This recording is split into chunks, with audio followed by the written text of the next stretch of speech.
Hello बच्चों, आप सबका स्वागत है। आज का हमारा हिंदी निबंध का विषय है साक्षरता का महत्व। सबसे पहले संकेत बिंदु देख लेते हैं। पहला संकेत बिंदु है प्रस्तावना, दूसरा संकेत बिंदु है साक्षरता का अर्थ, तीसरा संकेत बिंदु है साक्षरता का महत्व, चौथा संकेत बिंदु है भारत में साक्षरता, पांचवा संकेत बिंदु है साक्षरता के लिए सरकारी योजनाएं और छठा संकेत बिंदु है उपसंहार। तो आइए निबंध की शुरुआत करते हैं प्रस्तावना से। एक बड़ी पुरानी कहावत है, कभी कभी जो लड़ाई या बाजी तलवार से नहीं जीती जा सकती, वह लड़ाई कलम से आराम से जीती जा सकती है। और यह कहावत आज के परिप्रेक्ष्य में बिल्कुल सच है, लेकिन इसके लिए कलम पकड़ना आवश्यक है, क्योंकि कलम पकड़ने की इच्छा से ही अक्षर ज्ञान संभव है। किसी व्यक्ति को अगर अक्षर ज्ञान हो जाए तो उसका मतलब है कि वह व्यक्ति साक्षर है, क्योंकि साक्षरता का मतलब है व्यक्ति को अक्षरों का ज्ञान होना, यानी अक्षरों को पढ़ना, लिखना, जानना व समझना आना चाहिए। आइए साक्षरता के अर्थ को थोड़ा और विस्तार से समझने का प्रयास करते हैं। साक्षरता का अर्थ है देश के अनपढ़ लोगों को पढ़ने लिखने योग्य बनाना। दूसरे शब्दों में कहें तो साक्षरता का अर्थ है पढ़ने लिखने की योग्यता हासिल करना। भारत में राष्ट्रीय साक्षरता मिशन के अनुसार यदि कोई व्यक्ति अपना नाम लिखने पढ़ने योग्य हो जाए तो उसे साक्षर माना जाएगा।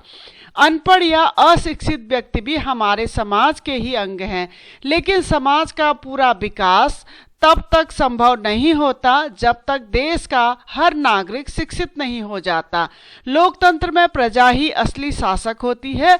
यदि ऐसे में प्रजा ही अनपढ़ होगी तो वह देश की बागडोर कैसे संभालेगी। हमारा अगला संकेत बिंदु है साक्षरता का महत्व।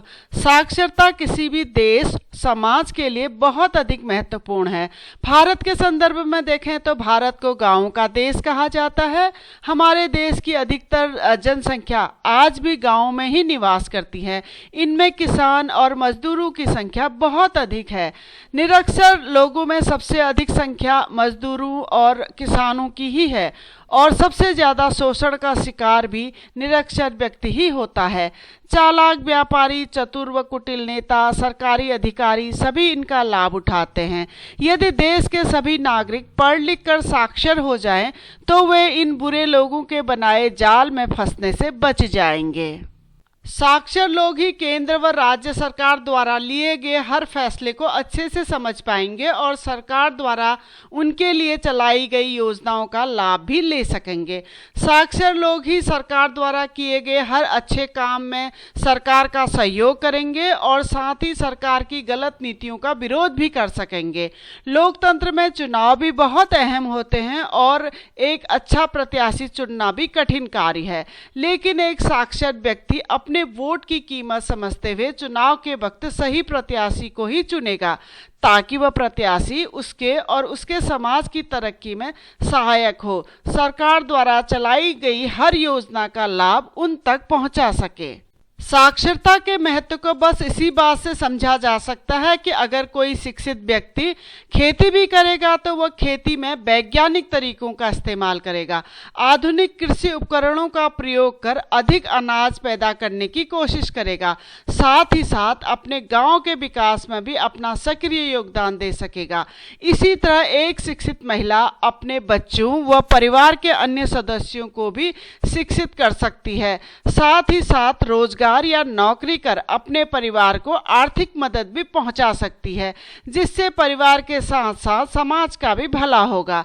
साक्षरता के अभाव में हमारे देश के किसान तथा मजदूर सदियों से अज्ञानता और अंधविश्वास की बेड़ियों में जकड़े हुए हैं। उन्हें न तो अपने अधिकारों न ही सरकार द्वारा चलाई जाने वाली सहायताओं के बारे में ज्ञान होता है और न ही वे अपने देश के महान गौरव के बारे में जानते हैं।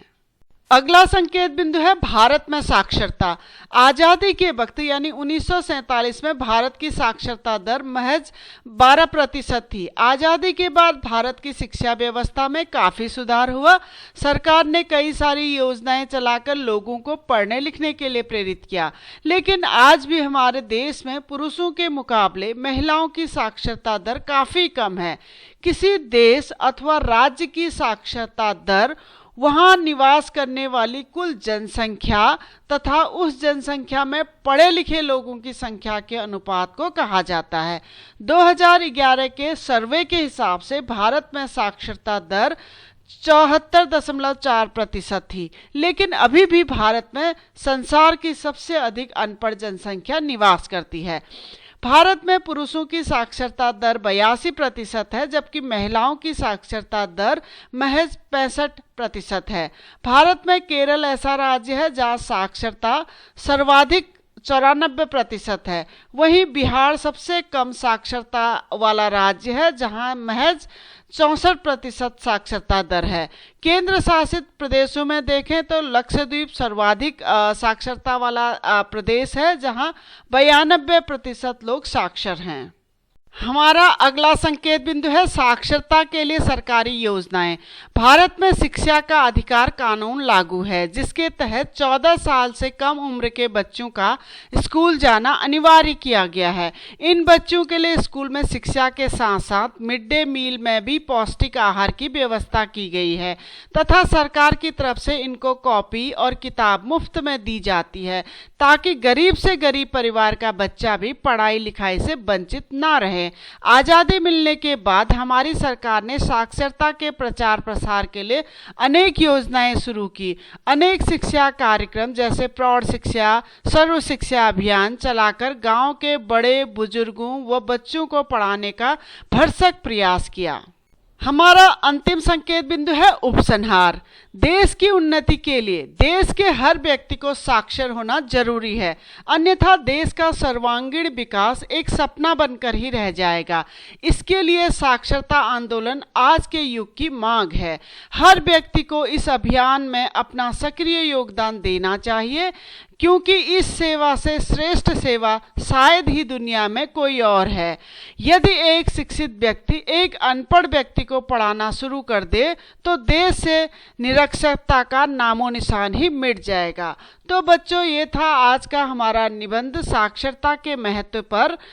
इसी निबंध को और विस्तार से आप देखना चाहते हैं तो हमारी वेबसाइट keepinspiringme.in में विजिट करिए। डिस्क्रिप्शन में मैंने इसका लिंक दे दिया है। अगर आपको वीडियो इन्फॉर्मेटिव लगे तो प्लीज़ चैनल को लाइक करें, सब्सक्राइब करें और आने वाली वीडियो की इन्फॉर्मेशन के लिए बेल आइकन को दबा दें। धन्यवाद।